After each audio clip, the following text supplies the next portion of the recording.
नमस्कार मंडळी, श्री स्वामी समर्थ. स्वागत आहे तुम्हा सर्वांचं आपल्या मराठी यूट्यूब चॅनलमध्ये.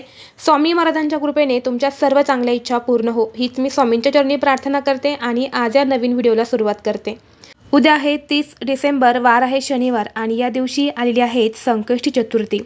ही चतुर्थी मार्गशीर्ष महिन्यामध्ये आलेली आहे, तसेच वर्षातील शेवटची चतुर्थी आहे. यामुळे या चतुर्थीला विशेष महत्त्व दिलं जातं. तर आपल्याला या दिवशी गणपती बाप्पांची विधिवत पूजा करायची आहे, कारण चतुर्थी ही गणपती बाप्पांना समर्पित असते. त्याचबरोबर या दिवशी व्रत करायचं आहे, गणपती बाप्पांची पूजा करायची आहे आणि त्यांना प्रिय असणाऱ्या वस्तूसुद्धा आपल्याला अर्पण करायच्या आहे आणि काही उपायसुद्धा आपल्याला या दिवशी करायचे आहे. आज या व्हिडिओमध्ये मी तुम्हाला एक अतिशय महत्त्वाचा उपाय सांगणार आहे. आईने मुलांसाठी लवंगाचा हा उपाय करायचा आहे.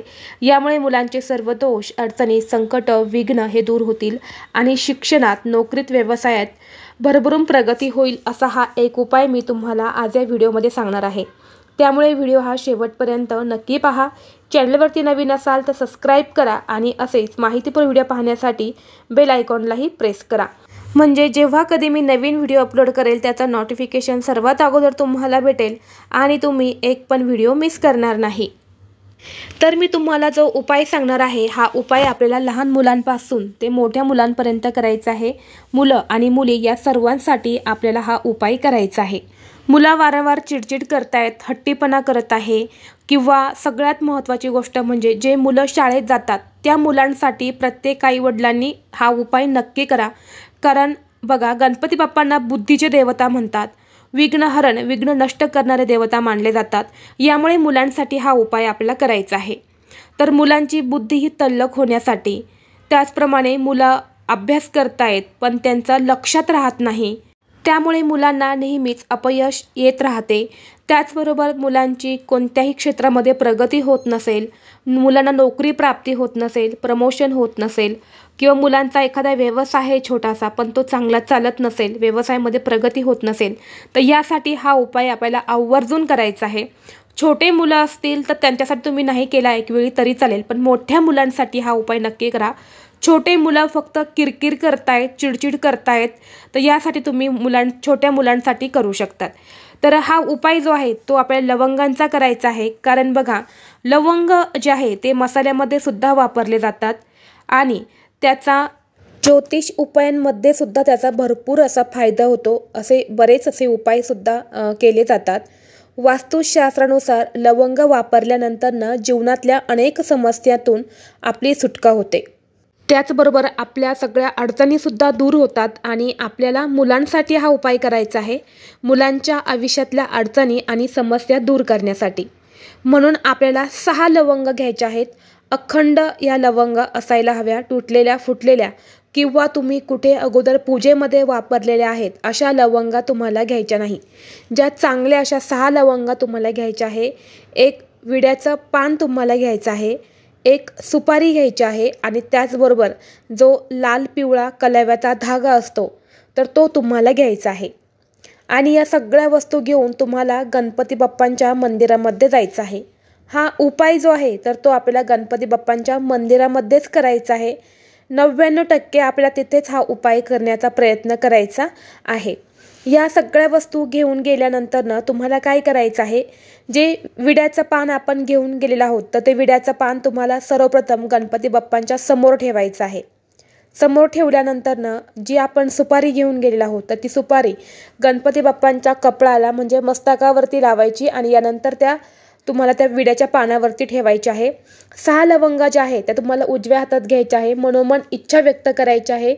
त्याचबरोबर मुलं असतील तर मुलांच्या हातून तुम्ही हा उपाय करून घेऊ शकतात.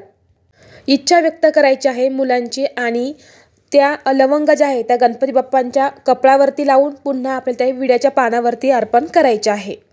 त्याचबरोबर जो लाल पिवळा कलव्याचा धागा असतो तर तो तुम्हाला घ्यायचा आहे आणि तो सुद्धा गणपती बाप्पांच्या मस्तकाला लावून तुम्हाला तिथे त्या विड्याच्या पानावरती अर्पण करायचं आहे.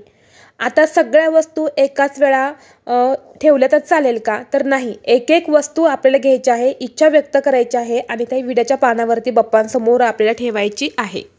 हे सगळं करून झाल्यानंतर ना काय करायचं आहे, गणपती बाप्पांचं अथर्व शीर्ष जे आहे ना त्याचं पठण आपल्याला करायचं आहे।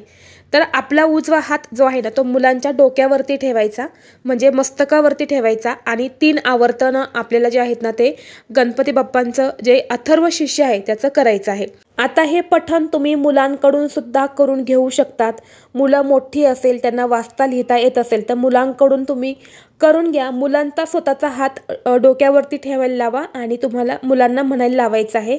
मुलांना शक्य नसेल, मुलं खूपच छोटी आहेत, वाचू शकत नाही, अगदी नर्सरीला आहे, फर्स्टला आहे, सेकंडला आहे, तर मुलांना वाचता येत नसेल तर काय करायचं, आईने मुलांसाठी हा उपाय तुम्हाला करायचा आहे। अतिशय प्रभावी उपाय आहे हा।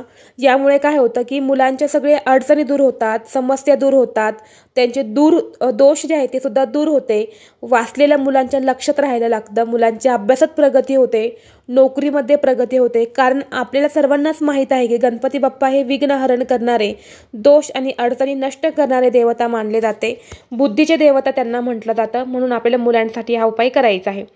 त्याचबरोबर बघा, मुलांना नेहमी जेव्हा पण मुलं अभ्यास करायला बसतात त्यावेळेला सर्वप्रथम तुम्हाला गणपती बाप्पांचं दर्शन करायला लावायचं आणि यानंतर मुलांना अभ्यासाला बसवायचं। त्याचबरोबर मुलं ज्या ठिकाणी अभ्यास करतात त्यांच्या समोरच गणपती बाप्पांचा एक फोटो आवर्जून लावा, जेणेकरून मुलं जे अभ्यास करतील तर त्यांच्या लक्षात राहायला त्यांना मदत होईल आणि त्याचा मुलांना जास्तीत जास्त फायदा होईल। त्याचबरोबर तुम्हाला हा उपाय सकाळी करायचा आहे, सकाळपासून संध्याकाळपर्यंत तुम्ही कधीही करू शकतात।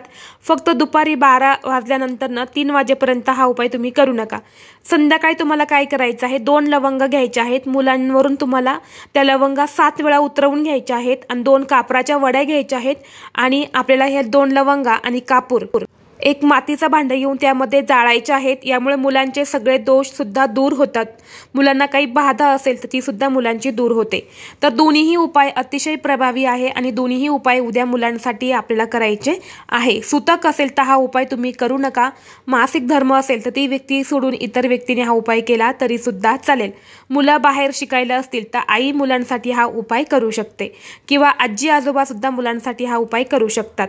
जर तुम्हाला हा व्हिडिओ आवडला असेल तर व्हिडिओला लाईक करा, चॅनलवरती नवीन असाल तर सबस्क्राईब करा आणि असेच माहितीपूर्ण व्हिडिओ पाहण्यासाठी बेल आयकॉनलाही प्रेस करा। चला तर मग भेटू असंच पुढल्या एका नवीन व्हिडिओमध्ये। तोपर्यंत सर्वांना श्री स्वामी समर्थ।